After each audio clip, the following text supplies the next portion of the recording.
다윗이 밧세바와 간음을 저질렀습니다. 그 일로 인해 심한 번민과 좌절에 빠졌고, 그러다가 하나님 앞에 눈물로 회개하며 진실하게 자복하는 그런 시간을 가졌습니다. 그 진실한 마음을 보신 하나님께서 용서해 주셔서 모든 죄를 이제 용서함을 받게 됐고, 그 용서받은 기쁨이 너무 커서 그 기쁨을 간증적으로 고백한 시가 오늘 시편 32편의 시입니다. 다윗의 맞쓰기리라라는 것은 다윗의 교훈시다라는 것, 깊은 교훈이 담겨있는 지혜의 시입니다. 1절 2절에 허물의 사함을 받고 자신의 죄가 가려진 자는 복이 있도다. 마음에 간사함이 없고 여호와께 정죄를 당하지 아니하는 자는 복이 있도다. 이 두 구절에 네 가지 표현이 나오는데, 첫째는 허물의 사함을 얻고, 두 번째는 자신의 죄가 가려진 자는, 세 번째는 마음에 간사함이 없고, 네 번째는 정죄를 당하지 아니하는 자는. 이 네 가지의 공통점은 뭐냐면 죄사함을 받은 자에 대한 내용입니다. 한마디로 말해서 죄사함을 받은 자는 복이 있도다, 그겁니다. 3절에 내가 입을 열지 아니할 때 종일 신음함으로 내 뼈가 쇠하였도다. 입을 열지 아니할 때, 죄를 마음속에 감추고 있을 때, 죄를 감추고 있어 사람들은 전혀 모르는데 자기 안에서 막 끓어오르는 양심의 가책 때문에 매일 번민스러운 것. 종일 신음함으로 내 뼈가 쇠하였도다. 뼈가 막 쇠하여질 정도로 몸이 심하게 병이 들 정도입니다. 4절에 주의 손이 주야로 나를 누르시오니 내 진액이 빠져서 여름 가뭄에 마름같이 되었나이다. 여름 가뭄에 마름같이 되었나이다. 여름 가뭄에 땅이 막 메말라지고 쩍쩍 갈라지듯이 육신의 힘이 핍절해지고 약해짐이 느껴지는 것. 죄라는 게 그렇게 무서운 겁니다. 그래서 다윗은 자신의 부끄러운 죄를 하나님께 아뢰기로 결심을 합니다. 여호와께 자복하리라. I will confess. 5절에 내가 이르기를 내 허물을 여호와께 자복하리라 하고, 주께 내 죄를 아뢰고 내 죄악을 숨기지 아니하였더니 곧 주께서 내 죄악을 사하셨나이다. 그런데 죄를 자복을 했더니, 진실하게 회개를 했더니 즉각적인 하나님의 용서가 임한 겁니다. 곧 주께서 내 죄악을 사하셨나이다.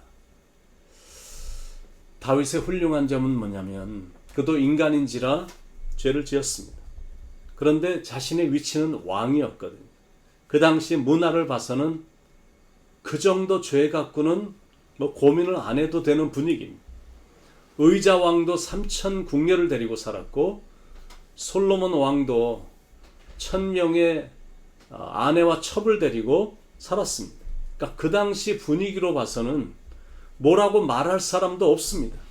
왕이라는 자리가 그런 권력의 자리였기 때문에. 그러나 다윗은 하나님을 경외했던 자였기 때문에 죄책감으로 인해 견딜 수가 없었던 겁니다. 자, 그러면 현대인들은 어떻습니까? 현대 크리스찬들은 어떻습니까? 죄를 짓고도 마음에 가책도 없습니다. 괴로워하지도 않습니다. 그게 문제입니다. 그러니까 슬프고 어두운 인생으로 이어지는 겁니다. 영적 교훈 첫 번째, 죄를 지었으면 빨리 회개하고 용서를 받으라. 그러지 않으면 평생 무거운 짐이 돼서 자기를 심하게 억누르거든. 그런데 주님께 내려놓으면 주님께서 평생 가볍게 해주십니다. 시골교회 70이 넘으신 할아버지가 계셨는데 늘 열심히 10km나 떨어진 교회를 매일 새벽 기도에 오셨습니다. 그것도 성경을 늘 들고 다니셨습니다. 그런데 그 성경책은 보통 사이즈의 성경책이 아니라 강대상에다 놓는 큰 성경을 들고 다니신 거예요. 그래서 하루는 목사님이, 아니 그 먼 거리를 어찌 그 무거운 성경책을 들고 다니십니까?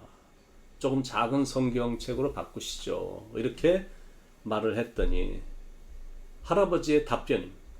그래도 죄를 지고 다니는 것보다는 훨씬 가볍죠. 젊었을 땐 죄의 짐을 지고 다녔지만 이제는 항상 하나님의 말씀을 지고 다니니 제겐 그것이 얼마나 행복한 일인지 모릅니다. 여러분, 죄의 짐은 무겁습니다. 그러나 하나님의 말씀은 그 짐을 가볍게 해주거든요. 수고하고 무거운 짐진 자들아 다 내게로 오라. 내가 너희를 쉬게 하리라. 우리도 주님 앞에 마음에 있는 모든 짐들을 내려놓는 겁니다. 가벼운 마음으로 또 감사한 마음으로 찬양을 부르며 사는 겁니다. 6절에 이로 말미암아 모든 경건한 자는 주를 만날 기회를 얻어서 주께 기도할지라. 진실로 홍수가 범람할지라도 그에게 미치지 못하리이다. 여러분, 기도가 파워거든요. 홍수가 범람할지라도 저에게 미치지 못하리로다. 홍수란 그 누구도 피할 수 없는 재앙인데, 그런데 기도하면 재앙의 홍수가 미치지 못하게 해주신다라는 이 사실이 분명히 확신이 되니까 기쁨의 찬양이 막 늘 절로 나오는 것. 7절에 주는 나의 은신처이오니 환난에서 나를 보호하시고 구원의 노래로 나를 두르시리이다.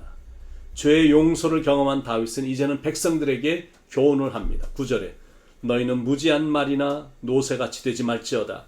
그것들은 제갈과 굴레로 단속하지 아니하면 너에게 가까이 가지 아니하리로다. 무지한 말이나 노새같이 되지 말지어다. 말이나 노새의 특징이 뭐냐면 조용히 차분히 좋게 얘기하면 말을 안 듣는 동물입니다. 자갈이나 굴레 등을 사용해서 강제적인 힘을 가하거나 채찍이나 몽둥이 같은 제재를 가해야만 주인의 말을 듣는 굉장히 어리석은 짐승입니다. 그러니까 강하게 다루는 겁니다. 악을 고집하는 완악한 자들의 모습과 아주 비슷합니다. 그런 사람은 워낙 말을 안 들으니까 막 세게 다루시는 겁니다. 그러므로 악을 고집하지 말고 온유한 마음으로 하나님께 나와 회개하고 여호와를 신뢰하라고 지금 다윗은 백성들에게 권고하는 겁니다. 10절에 악인에게는 많은 슬픔이 있으나 여호와를 신뢰하는 자에게는 인자하심이 두르리로다. 악인의 운명과 여호와를 신뢰하는 자의 운명이 막 극명히 갈리는 겁니다. 악인은 회개할 줄 모르는 자가 악인이거든. 그러니까 하나님의 진노로 인해 인생에 슬픔이 임합니다. 여호와를 신뢰하는 자는 즉각 죄를 졌으면 회개하는 자입니다. 그러니까 하나님의 인자하심이 임함으로 인생에 기쁨이 임합니다. 하나님의 백성들은 만왕의 왕이신 하나님을 신뢰하며 살아야 됩니다. 그리고 그분은 인자하심이 무궁하신 사랑의 왕이시기 때문에 그분을 기뻐하고 즐거워하면서 하나님의 성호를 외쳐야 됩니다. 다른 말로 말하면 하나님의 인자하심과 은총을 받은 모든 사람들은 하나님을 찬양하며 살아야 된다는 것. 11절에 너의 의인들아 여호와를 기뻐하며 즐거워할지어다. 마음이 정직한 너희들아 다 즐거이 외칠지어다. 하나님의 인자하심과 사랑과 은혜가 얼마나 감사한데, 그렇다면 당연히 하나님을 찬양하며 살아야죠. 중세시대 때 수도원에서 일하던 어릿 광대가 있었습니다. 신분 때문에 성전에 들어가서 찬양을 못했습니다. 마음속에는 늘 하나님을 찬양하고 싶은 열정이 있는데 못 들어가니까 너무나 괴로웠던 겁니다.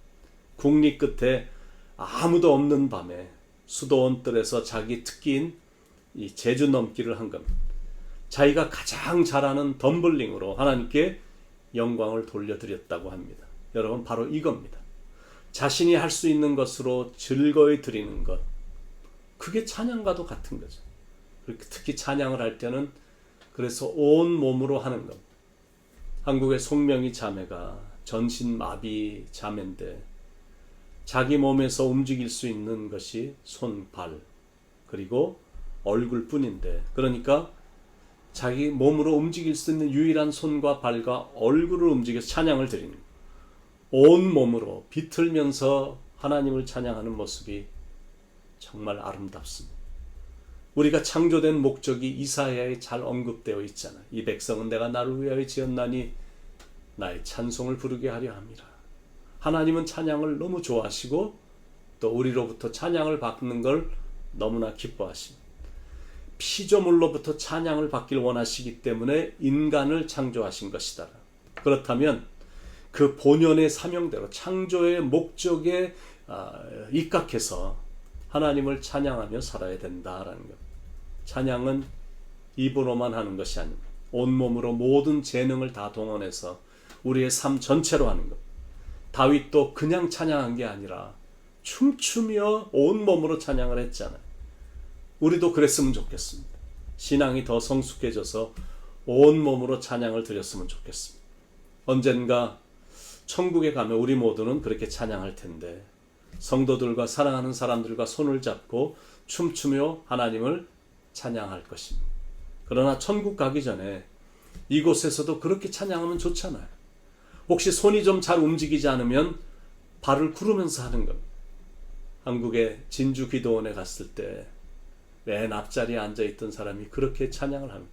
가스가 터져갖고 손도 다리도 완전히 다 날아가는, 그래서 손을 한 손과 쓰고 한 발밖에 쓸 수 없는 그 사람인데 찬양을 할 때 다른 걸로는 할 수 없으니까 손과 발을 막 움직여서 온 몸을 막 빙글빙글 돌면서 찬양하는 모습을 보고 감동을 받았는데, 바로 그렇게 찬양하는 것. 혹시 이제는 몸이 말을 잘 안 들으면 눈동자를 굴려서라도 하는 것. 눈동자마저도 말을 잘 안 들으면 심장만으로도 하나님을 찬양하겠다는 결심을 갖고 마음으로 찬양하며 하나님께 영광을 올려드리는 것. 찬양은 성도들이 마땅히 해야 될 거고, 정직한 자는 즐거이 외치라고 했으니 오늘도 하나님을 기뻐하고 즐거워하면서 힘차게 외치고 찬양하며 살아가는 축복의 하루가 되기를 예수님의 이름으로 간절히 축원을 드립니다. 기도하겠습니다. 하나님, 오늘도 하나님이 가장 기뻐하시는 찬양을 하며, 또 성도가 마땅히 해야 될 것이 찬양이고, 정직한 자는 힘차게 하나님을 성호를, 하나님의 이름을 외치라고 그랬으니 오늘도 그런 마음으로, 찬양자의 마음으로, 예배자의 마음으로 오늘도 경건하게 은혜롭게 영적으로 살아가는 하루가 되게 도와주셔서 하나님을 기쁘시게, 하나님을 영화스럽게 해드리는 축복의 하루가 되게 하여 주시옵소서. 사랑이 많으신 예수님의 이름으로 간절히 기도드립니다. 아멘.